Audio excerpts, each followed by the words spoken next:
Hello नमस्कार दोस्तों। मैं सूरज प्रकाश आपके अपने चैनल सनलाइट क्लासेज में स्वागत करता हूं। आज हम संविधान की अनुसूचियां लेकर के आए हैं जो कि सभी परीक्षाओं के लिए बहुत ही महत्वपूर्ण होंगी। तो अब हम चलते हैं आज के अपनी पहली अनुसूची पे। पहली अनुसूची क्या कहती है? पहली अनुसूची राज्यों के नाम, राज्यों के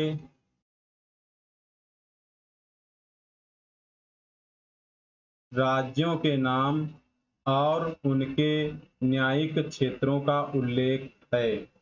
राज्यों के नाम और उनके न्यायिक क्षेत्रों का उल्लेख है पहली अनुसूची में। पहली अनुसूची में अगर पूछे राज्यों के नाम और उनके न्यायिक क्षेत्र का उल्लेख किस अनुसूची में है, तो कौन सी अनुसूची में है? पहली अनुसूची में। दोस्तों दूसरी अनुसूची पे चलते हैं। दूसरी अनुसूची इसमें भारतीय राज्य व्यवस्था के विभिन्न पदाधिकारियों के वेतन, भत्ते और पेंशन आदि का उल्लेख है। जैसे विभिन्न पदाधिकारी कौन कौन? जैसे भारत के राष्ट्रपति हो गए, राज्यपाल हो गए, राज्यों के राज्यपाल हो गए, लोकसभा के अध्यक्ष और उपाध्यक्ष हो गए, राज्यसभा के सभापति और उपसभापति हो गए। इसी तरीके से जैसे विधान परिषद के सभापति और उपसभापति हो गए, सर्वोच्च न्यायालय के न्यायाधीश, उच्च न्यायालय के न्यायाधीश, भारत के मुख्य नियंत्रक एवं महालेखा परीक्षक, इन सभी के वेतन भत्ते और पेंशन का आदि का उल्लेख है। कौन सी अनुसूची में? दूसरी अनुसूची में वेतन और भत्ते और पेंशन आदि का उल्लेख है। कौन सी अनुसूची में? दूसरी अनुसूची में। तीसरी अनुसूची दोस्तों, तीसरी अनुसूची में क्या है? तीसरी अनुसूची में इसमें विभिन्न उम्मीदवारों द्वारा ली जाने वाली शपथ या प्रतिज्ञान के प्रारूप दिए गए हैं। तीसरी अनुसूची में विभिन्न उम्मीदवारों द्वारा ली जाने वाली शपथ या प्रतिज्ञान के प्रारूप दिए गए हैं। इसमें जैसे कौन? संघ के मंत्री हो गए, संसद के लिए निर्वाचन हेतु अभ्यर्थी, संसद के सदस्य हो गए, सर्वोच्च न्यायालय के न्यायाधीश हो गए, राज्य मंत्री हो गए, राज्य विधानमंडल के सदस्य हो गए। इन सभी के लिए क्या तीसरी अनुसूची में शपथ ग्रहण का प्रावधान दिया गया है। चौथी अनुसूची किससे संबंधित है? चौथी अनुसूची जो है राज्यों और केंद्र शासित प्रदेशों के लिए राज्यसभा में सीटों का आवंटन है। राज्यों और केंद्र शासित प्रदेशों के लिए राज्यसभा में सीटों का आवंटन है। किस अनुसूची में है? तो चौथी अनुसूची में। कौन सी अनुसूची में है? चौथी अनुसूची में। पांचवी अनुसूची देखते हैं। पांचवी अनुसूची में क्या कहती है?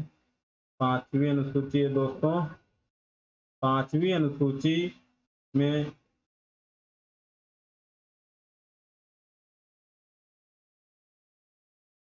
अनुसूचित क्षेत्रों और जनजाति क्षेत्रों के प्रशासन तथा नियंत्रण के बारे में उल्लेख है। कौन सी अनुसूची में? पांचवी अनुसूची में अनुसूचित जाति हो गए, अनुसूचित जनजाति के क्षेत्रों के प्रशासन तथा नियंत्रण के बारे में उल्लेख है। तो कौन सी अनुसूची में है? पांचवी अनुसूची में है। छठी अनुसूची दोस्तों देखते हैं। छठी अनुसूची में क्या है? छठी अनुसूची असम, मेघालय, त्रिपुरा और मिजोरम राज्यों के जनजातीय क्षेत्रों के प्रशासन के बारे में उपबंध है। तो छठी अनुसूची में कौन कौन से राज्य? असम, मेघालय हो गया, त्रिपुरा हो गया, मिजोरम हो गया।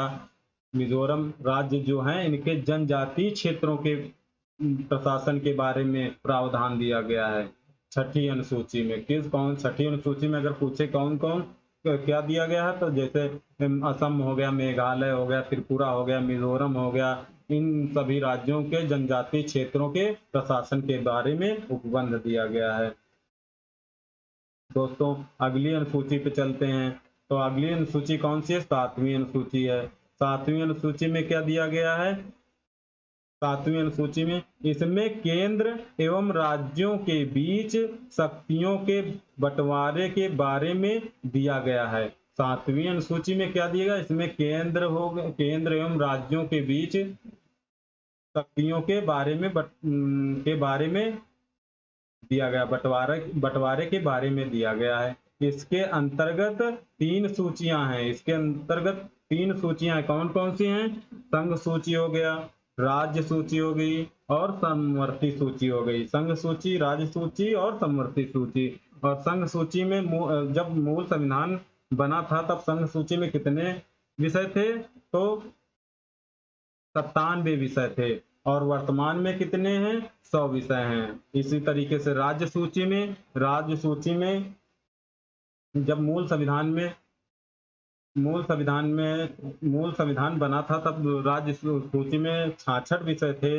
वर्तमान में कितने हैं? तो वर्तमान में 61 विषय हैं। कितने हैं? 61 विषय। और इसी समवर्ती सूची में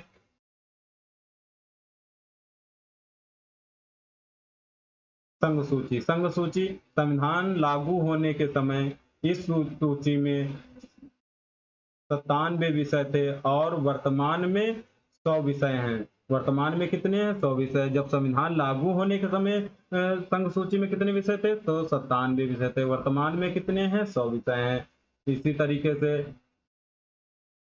राज्य सूची मूल संविधान में 66 विषय थे और वर्तमान में 61 विषय हैं। राज्य सूची में मूल संविधान में 66 विषय थे और वर्तमान में कितने हैं? 61 विषय हैं।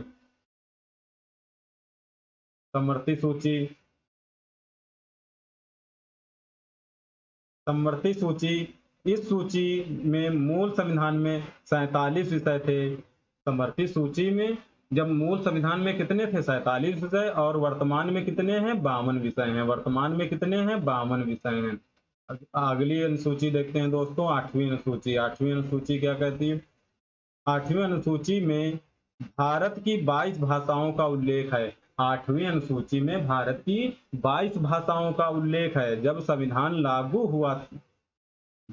लागू हुआ उस समय संविधान में 14 भाषाएं थी। कितनी भाषाएं थी? 14 भाषाएं थी। जब संविधान लागू हुआ उस समय कितनी भाषाएं थी? तो 14 भाषाएं थी। 1967 ईस्वी में 15वीं भाषा के रूप में सिंधी भाषा को जोड़ा गया। 1967 ईस्वी में 15वीं भाषा के रूप में सिंधी भाषा को जोड़ा गया और 1992 में कोंकणी, मणिपुरी तथा नेपाली भाषा को जोड़ा गया। 1967 में 15वीं भाषा जोड़ी गई और वो कौन सी भाषा थी? तो वो थी सिंधी भाषा। 1992 ईस्वी में 3 भाषाएं जोड़ी गई। कौन कौन सी? कोंकणी, मणिपुरी तथा नेपाली भाषा को जोड़ा गया।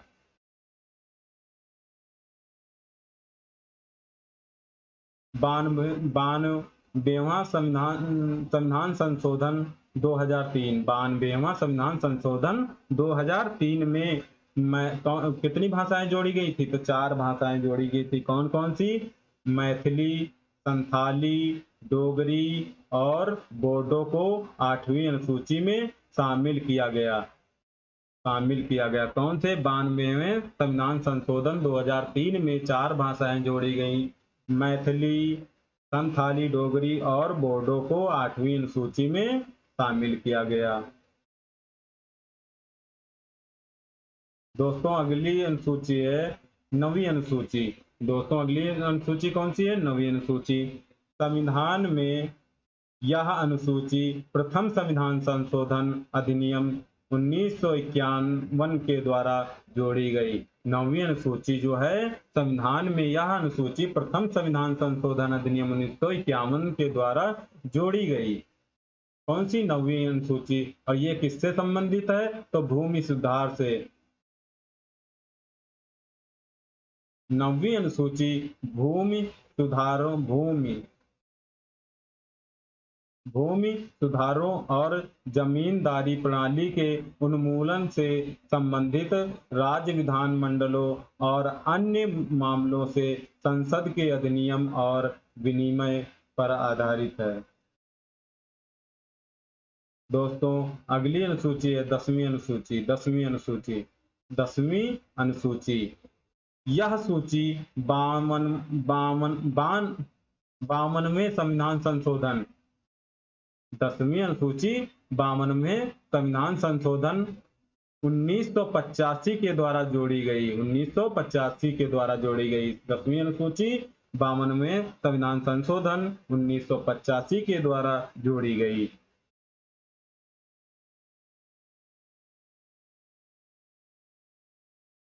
इस सूची में दल बदल से संबंधित प्रावधानों का उल्लेख है। 10वीं अनुसूची में दल बदल से संबंधित प्रावधानों का उल्लेख है। और 10वीं अनुसूची की कौन से संविधान संशोधन से? तो 52वें संविधान संशोधन 1985 के द्वारा जोड़ी गई। अगली अनुसूची दोस्तों अगली अनुसूची है 11वीं अनुसूची। 11वीं अनुसूची कौन सी अनुसूची है? 11वीं अनुसूची। यह सूची 11वीं अनुसूची 73वें संविधान संशोधन 1993 के द्वारा जोड़ी गई। 11वीं अनुसूची जो है 73वें संविधान संशोधन 1993 के द्वारा जोड़ी गई। और 11वीं अनुसूची में 29 विषय प्रदान किए गए हैं। 11वीं अनुसूची में 29 विषय प्रदान किए गए हैं। और 11वीं अनुसूची जो है पंचायती राज संस्थाओं से संबंधित है। पंचायती राज संस्थाओं से संबंधित है। दोस्तों आज की 12वीं अनुसूची है 12वीं अनुसूची है संविधान की 12वीं अनुसूची नगर पालिकाओं की शक्तियां, प्राधिकरण एवं जिम्मेदारियां।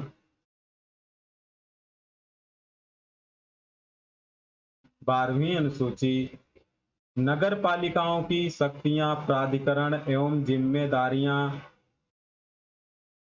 और यह अनुसूची संविधान में 74वें संविधान संशोधन अधिनियम 1993 के द्वारा जोड़ी गई है।